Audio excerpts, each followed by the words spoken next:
Hello friends, उड़ान private ITI के YouTube channel पर आपका स्वागत है। और आज का टॉपिक है पवन ऊर्जा स्रोत यानी कि विंड एनर्जी सोर्सेस। यानी कि पवन यानी कि हवा से चलने वाली जो ऊर्जा होती है उसको पवन ऊर्जा बोलते हैं या पवन ऊर्जा स्रोत बोलते हैं। तो पवन ऊर्जा को आपने देखा होगा, पवन चक्कियों के द्वारा अपन बिजली पैदा करते हैं। चलिए अपन इस वीडियो में डिस्कस करते हैं कि इंडिया में जो गैर पारंपरिक ऊर्जा स्रोतों में पवन ऊर्जा का प्रमुख स्थान है। यानी कि इंडिया के अंदर बहुत सारे नॉन कन्वेंशनल सोर्सेस एनर्जी हैं, उनमें से एक विंड एनर्जी यानी कि पवन ऊर्जा का काफ़ी महत्वपूर्ण स्थान है। पवन ऊर्जा एक ऐसे स्रोत के रूप में उभर कर आया है जो ऊर्जा की आवश्यकता व उपलब्धता के मध्य के अंतर को कम करने में सहायक होगा। जैसा कि हम जानते हैं, अपन जानते हैं कि सूर्य से आने वाली ऊष्मीय ऊर्जा के कारण वातावरण का कुछ भाग गर्म हो जाता है। यानी कि जो सूरज से जो आने वाली ऊष्मा आती है यानी गर्मी आती है, उससे क्या होता है कि वातावरण का कुछ भाग गर्म हो जाता है। वातावरण का भाग गर्म हो जाता है कि जिससे वायु गर्म होकर ऊपर उठती है। तो बात सही है, आपको पता ही है कि भाई जो हवा है वो नीचे से ऊपर उठती है, ठीक है, और उसका स्थान ठंडी वायु ले लेती है। यानी कि नीचे जो ठंडी हवा होती है उससे बादल ही बरस जाते हैं और ठंडी हवा स्थान ले लेती है।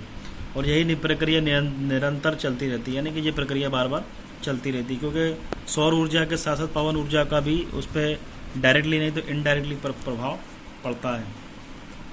इस कारण ही वायु के विशाल द्रव्यमान के चलने के कारण इसमें गतिज ऊर्जा होती है। यानी कि एक तरह से देखा जाए तो उसमें गतिज ऊर्जा हो जाती है, जिसे अपन पवन ऊर्जा बोलते हैं। यानी कि उसके जो वायु का एक विशाल द्रव्यमान जो आता है उसके अंदर, उसको अपन बोलते हैं गतिज ऊर्जा यानी कि काइनेटिक एनर्जी, और जैसे अपन विंड एनर्जी वो भी बोलते हैं।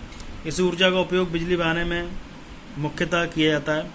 पवन ऊर्जा आधारित उपकरण जो यंत्र हैं और उसमें ऊर्जा परिवर्तक है। ऊर्जा परिवर्तक के अंतर्गत पवन चक्की, पवन टरबाइन, जनरेटर आते हैं। यानी कि इसमें जनरेटर वगैरह भी आते हैं। चलिए अपन स्टार्ट करते हैं पवन ऊर्जा से प्राप्त शक्ति। पवन ऊर्जा से प्राप्त शक्ति कैसे मिलेगी हमको, मैंने इसमें एक चित्र बना दिया है। ये देखिए, ये एक तरह से आपका एक समय में तय की जाने वाली दूरी, और ये एक तरह से पवन चक्की है। पवन चक्की के कुछ ब्लेड है, ये पीछे का या आगे का टरबाइन का हिस्सा है। अब ये टरबाइन का जो हिस्सा है उस पर हवा का वेग आया, यानी कि हवा आई, यानी कि इसका हवा आई तो ये ब्लेड है, ये पवन चक्की है। अब हमने क्या माना कि m द्रव्यमान यानी कि स्मॉल वेग से चलती है हवा की धारा की गतिज ऊर्जा। जो हवा की जो धारा है, हवा की यानी कि धारा की गतिज ऊर्जा, हवा की जो धारा है की गतिज ऊर्जा कितनी होगी, 1/mv²। सही बात है। यदि पवन का घनत्व, जो पवन का घनत्व है यानी कि जो वायु आई है उसका घनत्व जो है वो रो है द्वारा एकांक यानी 1 सेकंड में वायु का वह आयतन v हो, यानी कि कैपिटल V हो, जो पवन चक्की के पंखों के पंखों को उपलब्ध होती है ना। तो घनत्व बराबर होता है द्रव्यमान बटे आयतन। क्योंकि अपने पास यहाँ पर द्रव्यमान अपन को देखना है कि द्रव्यमान कितना है, तो द्रव्यमान बराबर होता है घनत्व इंटू आयतन। यानी कि समीकरण 1 से अपन निकाल लेते हैं। समीकरण 1 से अपन देखेंगे तो m बराबर 1/12 mv का स्क्वायर होता है।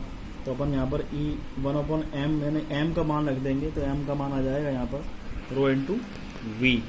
तो रो इंटू वी अब क्या है, तो रो इंटू वी में अपन क्या करेंगे, जो अपना जो पहला वाला जो है 1/2 mv का स्क्वायर, यहाँ पर अपन m की वैल्यू रख देंगे। तो m की वैल्यू कितनी आएगा, pv का v², ठीक है।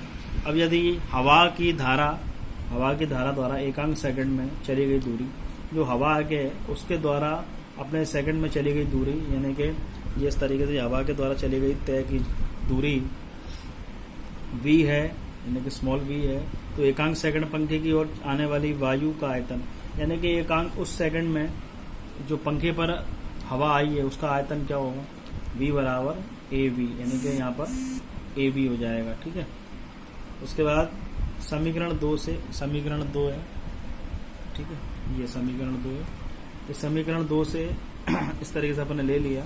अब एकांक सेकंड में पंखों पर आपतित वायु की ऊर्जा, यानी कि अपन को कितनी टोटल एनर्जी कितनी मिलेगी, उस एनर्जी को अपन देख लेते हैं कि काइनेटिक एनर्जी बराबर 1/2 एम का स्क्वायर था, एम की जगह अपन ने पी वी कर दिया, तो पी ए वी का स्क्वायर बराबर पी ए। अब यहाँ पर वी का स्क्वायर यहाँ ऑलरेडी पहले से ही है, और यहाँ पर ये वी अपन के पास जो वॉल्यूम था उस वॉल्यूम में अपन को एक वी और मिल गया, तो 1/p का वी क्यूब हो जाएगा, यानी कि जो वायु से प्राप्त शक्ति बनेगी वो ये बनेगी। ठीक है, ये इस तरीके से अपन को वायु से इतनी गतिज ऊर्जा अपन को मिलेगी जो काफी ज्यादा है। ये देखिए मैंने पवन ऊर्जा द्वारा विद्युत शक्ति का उत्पादन कैसे होता है, generation of electric power generation by wind energy. ये ब्लेड है, ये हवा है, ये पवन चक्की का हेड है, ये सपोर्टिंग स्ट्रक्चर है और ये रोटर है। ठीक है, इस तरीके से वायु टरबाइन द्वारा प्राप्त पवन ऊर्जा को विद्युत ऊर्जा में बदलना सौर ऊर्जा की अपेक्षा सरल कार्य है, यानी कि सौर ऊर्जा से अपन पवन एनर्जी को ज्यादा अच्छी तरह बना सकते हैं।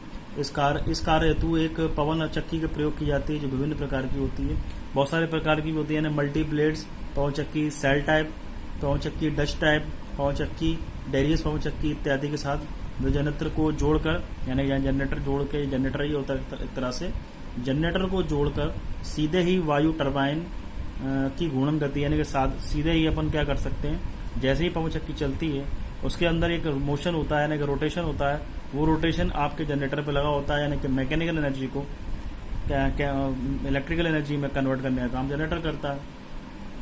इससे अपन डायरेक्ट अपन क्या कर सकते हैं, विद्युत ऊर्जा का उत्पादन कर सकते हैं। इसमें एक बात ध्यान रखने वाली बात है कि जैसे पवन चक्की घूमती है, हवा का वायु का वेग आया, पवन चक्की घूमी, पवन चक्की घूमने से जो ब्लेड है, इसके ब्लेड के घूमने के बाद जो पूरी पवन चक्की रोटेशन होती है, उस रोटेशन के जरिए अपन को यहाँ पर जनरेटर के द्वारा वायु का इलेक्ट्रिसिटी जनरेट होती है। लेकिन इसमें ये तभी संभव है जब वायु का प्रभाव टरबाइन के ब्लेड्स के विपरीत हो, यानी कि तभी अपन को जब मिलेगा, यानी कि पवन चक्की तभी काम करेगी जब जो हवा है वो ब्लेड के विपरीत हो तथा ब्लेड्स एक ही अक्ष पर घूर्णन करे, यानी कि ब्लेड जो है वो एक ही अक्ष पर घूर्णन करता रहे। ये देखिए, ये इसका ब्लेड है, ये रोटर है, टरबाइन है, रोटर और विंड टरबाइन दोनों एक ही हैं। ठीक है, इस तरीके से ये पूरा ब्लेड जब घूमते हैं तो रोटर टरबाइन पर इसका असर पड़ता है, यानी कि रोटेशन एनर्जी बन जाती है। रोटेशन एनर्जी बनने के साथ साथ यहाँ पर आपकी जो एक कपलिंग है, इस कपलिंग से जनरेटर जुड़ा हुआ है, जनरेटर चलता है, आपकी बिजली उत्पादित हो जाती है। इसमें बहुत सारे आपके जो मुख्य भाग हैं, उन भागों में सबसे पहले अपन बात करते हैं पवन चक्की शीर्ष, यानी विंड मिल हेड। ये विंड मिल हेड होती है। ठीक है, ये जो है वो विंड मिल हेड क्या करती है, रोटर और हाउसिंग, रोटर की बेयरिंग को सहारा, यानी कि जो आपकी रोटर की जो बेयरिंग्स होती हैं और आपकी हाउसिंग होती हैं, उनको ये सहारा देता है। उसके अलावा कुछ नियंत्रण प्रणालियां जो होती हैं, नियंत्रण यंत्रावलियां, यानी कि उसके अंदर जो बहुत सारी जो रोटेशन वाली कुछ चीजें लगी हुई हैं, वहां पर विंड मिल हेड का ही उसको कंट्रोल करता है। उसके बाद आता है बात रोटर टरबाइन की। तो रोटर टरबाइन का जो है वो मुख्य, यानी कि पवन चक्की का मुख्य भाग होता है। और मशीनों में रोटर का लाभ यह है कि पवन गति की सभी दिशाओं में मशीन कार्य करती है, यानी कि पवन की दिशा में सही मशीनें काम करती हैं, यानी कि जहां पर आप जिस तरीके से आपकी पवन काम करेगी उस तरीके से आपकी रोटेशन होगा। जनरेटर क्या करता है, जनरेटर जो आपके मैकेनिकल पावर को इलेक्ट्रिकल एनर्जी में चेंज करता रहता है, यानी कि जैसे ही आपकी मैकेनिकल एनर्जी इसको मिलती है, ये जनरेटर आपका इलेक्ट्रिकल एनर्जी में प्रोड्यूस कर देता है। ये एक तरह से जनरेटर ना होते हुए इसको अल्टरनेटर भी अपन बोल सकते हैं। उसके बाद बात करते हैं अपन सपोर्टिंग संरचना की। तो सपोर्टिंग संरचना आप देख सकते हो, ये सपोर्टिंग संरचना है जो आपके पूरे टावर को कंट्रोल करता है। ठीक है, इस पे पवन चक्कियों में बहुत सारे टावर होते हैं, जैसे कैंची टावर, पोल टावर, प्रबंधित जो है आपको कंक्रीट होता है, यानी कि कंक्रीट टावर और शेल ट्यूब टावर, बहुत सारे टावर आते हैं। इनमें आपने देखा भी होगा कि एक बड़ी सी पवन चक्की भी लगी रहती है, छोटी छोटी पवन चक्कियाँ होती हैं, 36 प्रकार की भी पवन चक्कियाँ होती हैं, बहुत सारी पवन चक्कियाँ होती हैं। ठीक है, इसके बाद है नियंत्रक। ये इसके अंदर एक नियंत्रक होता है, यानी कि कंट्रोलर डिवाइसेस होती है। वो कंट्रोलिंग डिवाइसेस आपका पवन चक्की कब बंद हो रही है, कब चालू हो रही है, कैसे बिजली उत्पादन हो रही है, पूरा इस तरीके से वो उसका पूरा तरीके से उसका नियंत्रण करती है। यानी कि उसमें सेंसर होते हैं, निर्णायक तत्व होते हैं और बाकी इंडक्टर वगैरह बहुत सारी चीज़ें उसमें होती हैं। वो सारी चीज़ों को कंट्रोल करने के लिए नियंत्रण प्रणाली इस्तेमाल होती है। इसके बाद अपन लाभ की बात कर लेते हैं, यानी कि पवन चक्की के लाभ क्या है। इस ऊर्जा का भंडार सीमित है, यानी कि अपन बोल सकते हैं कि पवन ऊर्जा कोई एक सीमित नहीं है कि इसको अपन संभाल के रखें बाद में निकाल लें, नहीं, ये तो अपन को निरंतर मिलती रहती है। ये एक ऐसा ऊर्जा स्रोत है जो वायु प्रदूषण नहीं फैलाता, यानी कि इससे वायु प्रदूषण अपन को बिल्कुल नहीं होता। पवन ऊर्जा जो मितव्ययी स्रोत है, यानी कि इकोनॉमिक स्रोत है, क्योंकि इनपुट रूपी पवन विंड की कमी नहीं होती, यानी कि इसमें जो आपका इनपुट पावर है वो क्या है, विंड है, तो विंड की कोई कमी होती नहीं है, इसलिए एक तरह से इकोनॉमिकल स्रोत बन के उभर के आया है। अब हानियां देख लेते हैं। यदि पवन धीरे बह रही है, यानी पवन जो है आपकी जो वायु है वो पवन धीरे बह रही है, तो पवन ऊर्जा से प्राप्त शक्ति कम होगी, यानी कि उससे अपन जो अपना शक्ति होगी, पावर होगी, वो कम प्रोड्यूस होगी। पवन ऊर्जा फार्म बनाने में अधिक व्यय आता है, यानी कि ये तो खैर है कि बहुत सारा बड़ा सा फार्म बनाने में काफ़ी कुछ महंगा पैसा लगता है। ये ज़्यादातर उन इलाकों में बनाए जाते हैं जहाँ पर हवा बहुत तेज़ चलती है या बहुत ज़्यादा ही चलती रहती है, निरंतर चलती ही रहती है।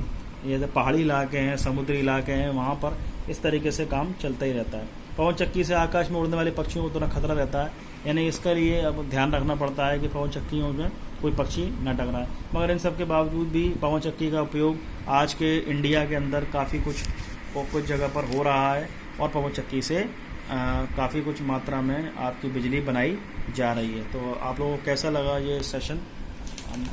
ठीक है, इसमें अगर आपको कोई दिक्कत आए तो आप हमें ज़रूर बताइए, कमेंट्स करिए। Thank you.